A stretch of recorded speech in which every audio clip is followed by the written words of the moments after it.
ఏంటి సార్ ఈ ఊరు ఇలా ఉంది? మనుషులు ఎవరు కనపట్లేదు. ఒంట్లోంచి వణుకు పుట్టేస్తుంది. వద్దని చెప్పిన దుర్ముహూర్తంలో తీసుకొచ్చారు. నాకేదో కీడు శంకిస్తుంది సార్.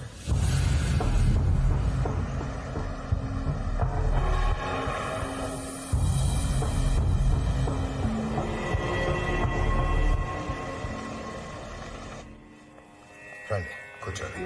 Very nice house. అవునండి, ఈ ఇంట్లో ఏదో ఒక డివైన్ లుక్ ఉంది. ఇది ఒక రాజుగారి బంగ్లా. చాలా సంవత్సరాల క్రితం ఒక అర్ధరాత్రి దొంగలు పడి పాప కుటుంబం మొత్తాన్ని చంపేశారు.